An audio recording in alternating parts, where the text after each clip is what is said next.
Hello everyone, my name is Sunny. Welcome to Sunny coaching classes. आज हमारे साथ हैं अर्पिता। इन्होंने this year PAU CET and PAU BSET दोनों क्वालिफाई करे हैं एंड फाइनली ये पीएयू में एडमिशन भी ले चुके हैं। इनसे इनका एक्सपीरियंस जानते हैं इस वीडियो में। तो स्टार्ट करते हैं इंट्रोडक्शन के साथ। प्लीज़ आप अपने इंट्रोडक्शन दीजिएगा। Hello everyone, my name is Arpita and मैंने दिस ईयर पीएयू सीईटी का एग्ज़ाम दिया था और साथ में बीएसईटी का भी दिया था।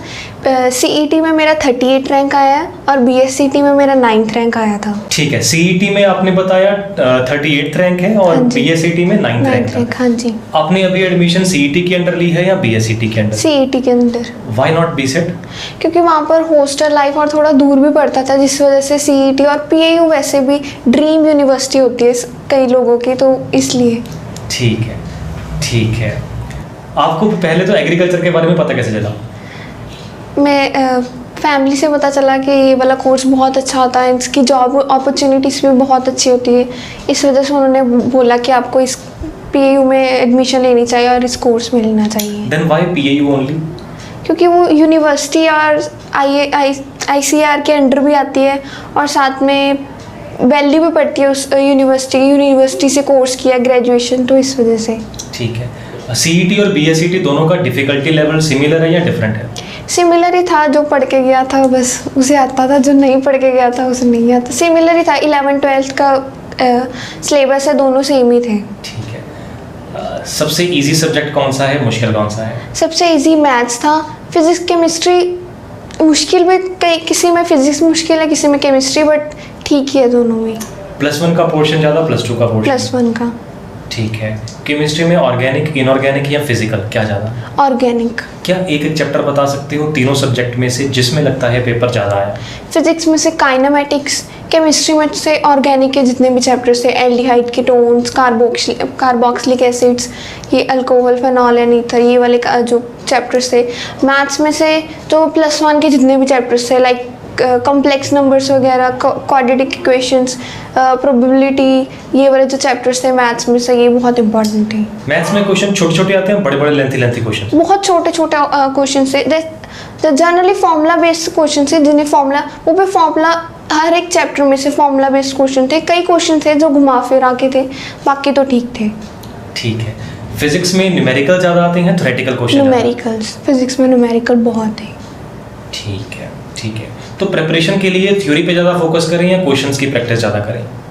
दोनों की वेटेज सेम ही है, मतलब थ्योरी अगर की होगी तभी न्यूमेरिकल कर पाएंगे, क्योंकि न्यूमेरिकल्स फिजिक्स में तो न्यूमेरिकल्स ही थे जो थ्योरी वाले पार्ट्स में, तो फिर ही फॉर्मूला वगैरह समझ आएगा, तो दोनों सेम ही है। केमिस्ट्री में न्यूमेरिकल्स कितने होते हैं? केमिस्ट्री में तो कोई भी न्यूमेरिकल नहीं था। ठीक है, ठीक है। एक चैप्टर के कितने क्वेश्चंस की प्रैक्टिस कर लेनी चाहिए सीईटी के लिए? हमने तो जो आपके पोर्टल पे जितने क्वेश्चंस थे, जैसे 90-100 क्वेश्चन तो एक चैप्टर के थे, तो हमने तो वही की हुई थी, तो मेरे हिसाब से तो उतने सफिशिएंट थे हमारे लिए तो। ठीक है। क्या वो क्वेश्चंस कुछ यूजफुल भी थे? बहुत ज़्यादा, उनमें से ही क्वेश्चंस थे, उनके रिलेटेड उस टाइप ही के क्वेश्चंस थे वहाँ पर। ठीक है, ठीक है। प्रिपरेशन स्टार्ट करते टाइम आपके मन में सबसे बड़ा डर क्या था? कि क्लियर भी होगा, सिलेबस कंप्लीट कर पाएंगे, कि कौन से चैप्टर में से कितना आएगा, ये कैसे पता लगेगा, कैसे करेंगे। ठीक है। तो कैसे दूर किया? जैसे जैसे आपने बताया कि ये चैप्टर इंपॉर्टेंट है, वो अच्छे से कर लो, ये अच्छे से कर लो, ये चैप्टर जौन सी आपकी थ्योरी थी, थ्योरी वाले चैप्टर आपने बोला था ये वाली थ्योरी है, इसमें से ये आएगा, उस वजह से हमें पता। मतलब जैसे वेटेज वाइज आपको गाइड किया गया था, वैसा ही एग्जाम रहा? हाँ जी, बिल्कुल। ठीक है। आपने ऑनलाइन प्रिपरेशन की हमारे पास या ऑफलाइन? हमने ऑनलाइन की थी। आपको सनी कोचिंग क्लासेस के बारे में पता कैसे चला? एक मेरे फ्रेंड, मेरे ताया जी के स्टूडेंट थे, वो उनके स्कूल में पढ़ते थे, तो उन्होंने हमें बताया था। सुनैना दीदी है, वो 7th रैंक आया था लास्ट ईयर, उन्होंने की थी, तो उन्होंने बताया था हमें। ठीक है। तो थैंक यू सुनैना जी, अगर आप भी वीडियो देख रहे हो तो आपकी वजह से उसी चेयर पे जिस पे आप बैठे थे अभी अर्पिता जी बैठे हैं, नेक्स्ट ईयर ये भी किसी न किसी को देंगे। ठीक है, चेंज चलती रहनी चाहिए। ओके, तो ठीक है। आपने ऑनलाइन ही कोर्स क्यों ज्वाइन किया? आप तो लुधियाना से हैं। सर ऑनलाइन में ऐसे ना कि आने जाने का थोड़ा सा वो फ़र्क पड़ जाता है कि इतना टाइम हमें मिल जाता है, वैसे भी लुधियाना में तो ट्रैफिक भी बहुत होती है, तो इस वजह से ऑनलाइन। आपको पास में जाने का मौका मिले तो आप फिर से ऑनलाइन कोर्स ही ज्वाइन करेंगे या ऑफलाइन करना चाहेंगे? सर हमारे लिए तो आपने लास्ट में, हम तो आ ही गए थे, ऑफलाइन भी हमने आपको बोला था, तो फिर आपने बोला था आप ऑफलाइन आ जाया करो, तो मेरे को ठीक है, दोनों ऑफलाइन ऑनलाइन ऑफलाइन हमें दोनों का अच्छा लगा। आप तो मतलब लुधियाना से है ना, कई बच्चे अदर सिटी से होते हैं, उनको मतलब मेरे अकॉर्डिंगली ऑनलाइन में बेटर उनका टाइम बच सकता है, पीजी वगैरह का एक्सपेंस नहीं पड़ेगा, बट उनको लगता है कि नहीं ऑफलाइन में थोड़ा ज़्यादा बेटर हो सकता है, पर्सनल इंटरेक्शन रहती है। तो आपका क्या मैसेज है उनको, क्या उनको एक्चुअल में यहाँ पे पीजी में शिफ्ट करके ऑफलाइन का बर्डन लेना चाहिए या ऑनलाइन में भी कर लेंगे, कोई परेशानी नहीं? नहीं, उन्हें अपने कन्वीनियंस के हिसाब से करना चाहिए, क्योंकि अगर पर्सनल इंटरेक्शन की बात करें तो वो तो ऑनलाइन क्लासेस में पूरी थी। जौन सा क्वेश्चन जब भी हम सर से पूछते थे तभी उनका आंसर आता, अगर नहीं भी पता था तो फिर व्हाट्सएप मैसेज कर देते तब भी हमें आंसर मिल जाता था।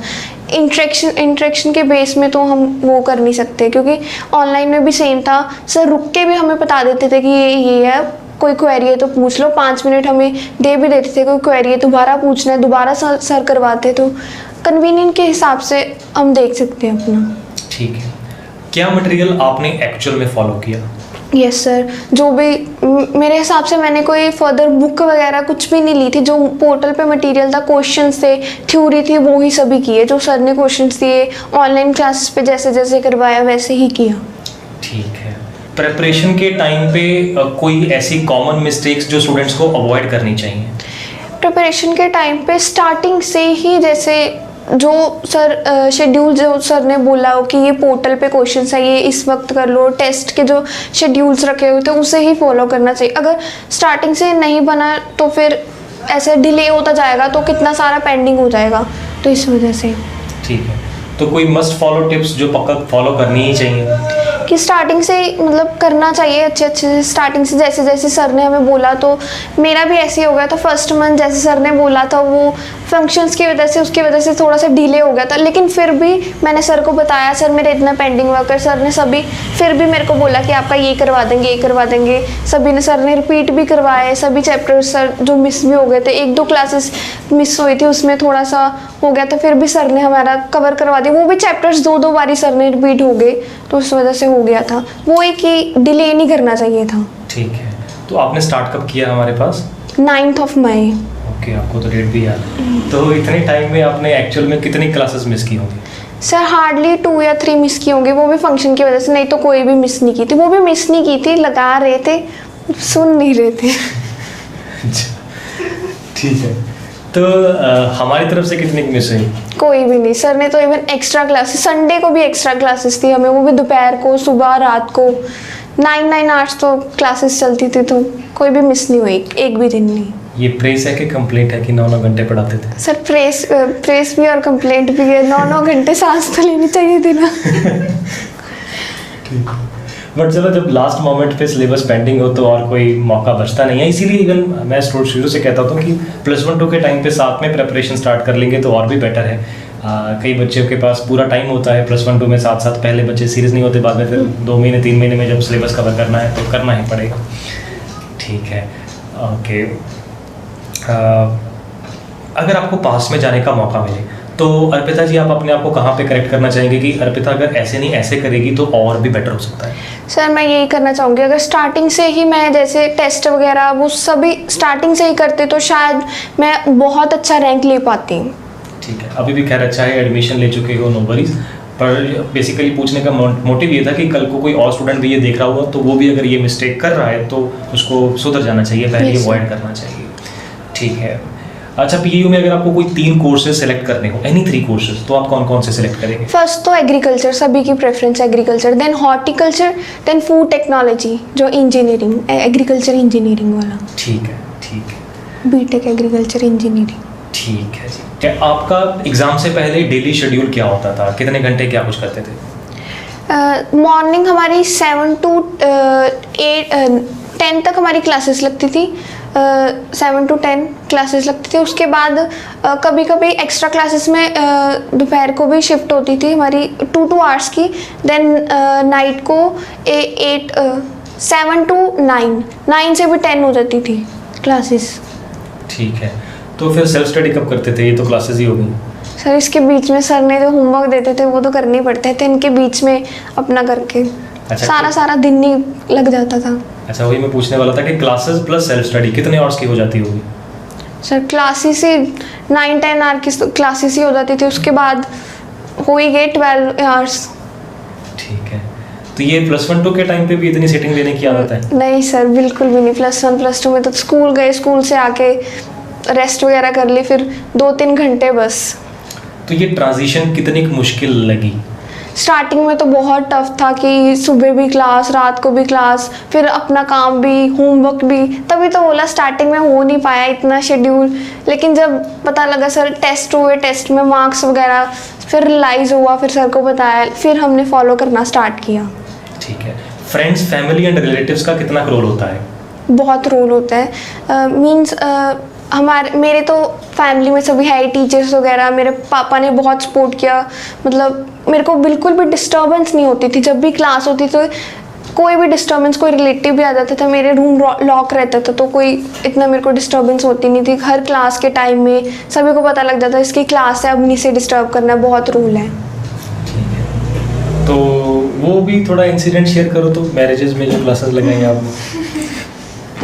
जैसे मेरे फैमिली फंक्शन था, वहाँ पर मैरिज थी, जागो का टाइम था, रात को हमारी क्लास थी, मैं और मेरी सिस्टर नाच रहे हैं, पापा हमें वहाँ से पकड़ के लाए, तुम क्लास लगाओ, चलो अंदर।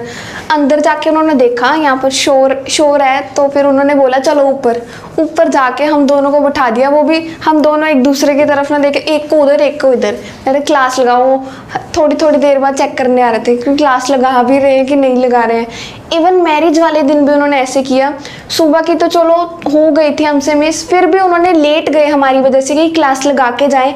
वो कॉल्स वगैरह की वजह से उन्हें आना पड़ा, 1 घंटे की मिस हुई होगी। फिर शाम को हम दोनों को घर छोड़ के गए कि तुम क्लासेस लगाओ। ऐसा ही हुआ, मैरिज वाले दिन भी हमने क्लासेस ही लगाई हैं। मैंने इसलिए पूछा ये बात, इससे 2 चीज़ें सीखने को मिलती हैं। तो देखो, जितना स्टूडेंट का रोल है उतना ही पेरेंट्स का रोल भी रहा है। देखो, पेरेंट्स ने भी, इनके फादर साहब ने कितना हार्डवर्क किया, कितना टाइम निकाला, ये सारा कुछ ध्यान रखा, तो पेरेंट्स का भी इक्वल रोल है। दूसरा चीज़ ये कि कई स्टूडेंट्स जो हैं वो कहते हैं कि सिर्फ कोर्स ज्वाइन कर लिया, क्लास लगा ली, उससे पेपर क्लियर हो जाएगा। नहीं, आपको भी इनके जैसे साथ साथ हार्डवर्क करना पड़ेगा। बहुत सारी सिचुएशंस ऐसी आएंगी कि आपके पास चॉइस होगी कि मैं हार्डवर्क करूं या फिर मैं ये चीज़ कर लूं। तो आपको हार्डवर्क को सिलेक्ट करना पड़ेगा, प्रैक्टिस साथ में करनी पड़ेगी। अकेला सिर्फ सोचने से कि मुझे नेक्स्ट ईयर CET क्लियर करना है, it's not going to happen. आपको साथ साथ एफर्ट्स भी लगाने पड़ेंगे। Okay, good. नेक्स्ट ईयर भी कुछ बच्चे CET की प्रिपरेशन कर रहे होंगे, आप उनको क्या सजेस्ट करना चाहेंगे, क्या टिप्स देना चाहेंगे कि वो भी आपके जैसे एडमिशन अश्योर कर सकें?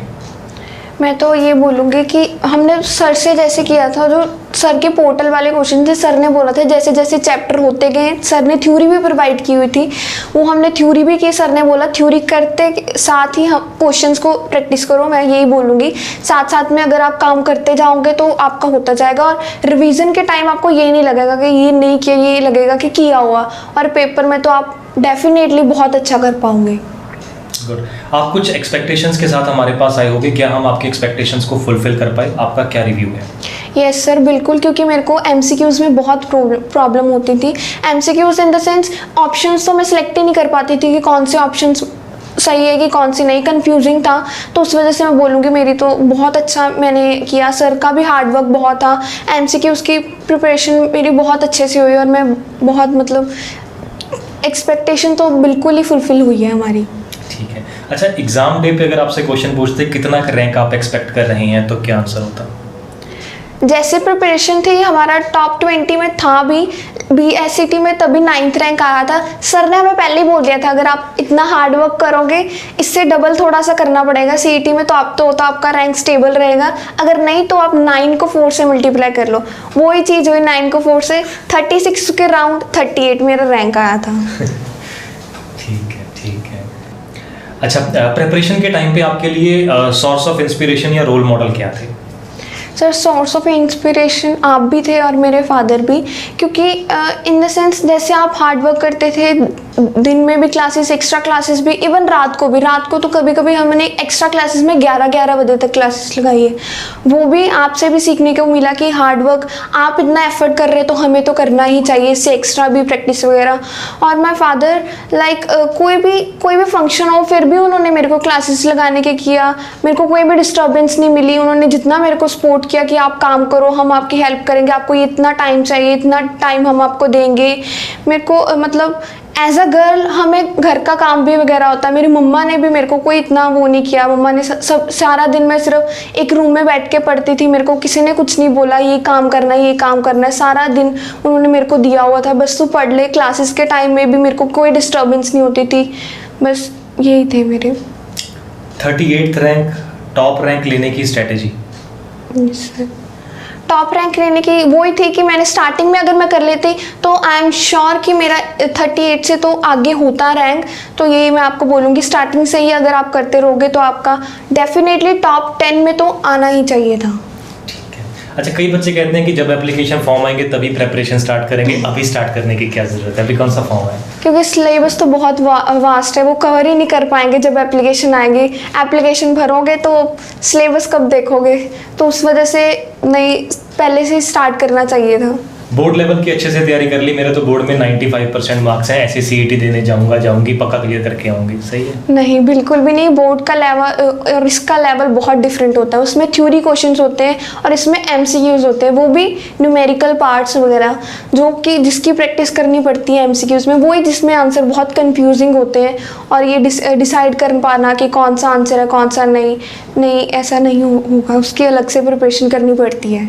नेगेटिव मार्किंग को कैसे अवॉइड करें? नेगेटिव मार्किंग हमें तो सर ने ये बोला था कि अगर आपको आता है तो ठीक है, अगर नहीं आता और आपको लग रहा है कि ये ठीक है तो भी करके आना, जो नहीं आता वही छोड़ के आना। हमने भी ऐसे किया है, तो उस वजह से इतना की रोल है नेगेटिव मार्किंग का। तो ठीक है।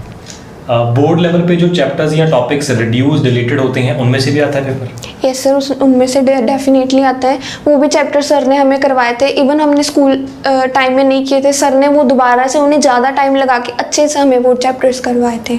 Out of NCERT, out of text book भी चीज़ें आ सकती हैं? यस सर, NCERT में मैथ्स का बहुत रोल होता है। मैथ्स में सर ने तो हमें बोला था, सर भी क्वेश्चंस करवाते थे और सर ने बोला था NCERT की प्रैक्टिस करिए चलो। और बाकी टेक्स्ट बुक तो मैंने तो ऐसे कुछ फॉलो की नहीं, सिर्फ पोर्टल वाले जो थ्योरी थी वही सभी फॉलो की थी। आपका कौन से बोर्ड से क्लास 12th करी है और कितना परसेंटेज था? मैंने PSCB बोर्ड से 12th क्लास किया और मेरे 94% थे। Very good. तो बोर्ड लेवल से आप तो काफ़ी होशियार रहे हो। सर वही प्रॉब्लम तो MCQs में थी ना, तो ये पेपर ही सारा MCQs में था, उसकी वजह से मैंने बोला था मेरे से नहीं हो पाएगा MCQ। पर फिर भी यहाँ पर आके मैंने बहुत चेंज देखा अपने आप में। MCQs में इतना अच्छा मेरा रैंक भी आ गया, तो मैं तो बहुत खुश हूँ इस वजह से। घर वाले भी खुश हैं पूरे? खुशी है घर वाले भी। चलो ठीक है जी, thank you so much for giving your time. आपने इतने अच्छे आंसर्स दिए, क्या आपको पहले से ही हमने आंसर बता दिए थे? नहीं सर, बिल्कुल भी नहीं। ठीक है, क्या हम इन फ्यूचर आपकी वीडियो सोशल मीडिया प्लेटफॉर्म पे शेयर कर सकते हैं? Yes sir. Thank you so much for giving your time and हम यही प्रे करते हैं कि आप आगे से भी ऐसी हार्ड वर्क करते रहो, बिकॉज ये जर्नी की स्टार्टिंग है, डिग्री तो अभी स्टार्ट हो रही है, अभी बहुत दूर तक जाना है। And all the very best for your future, all the best. Thank you so much. Thank you sir.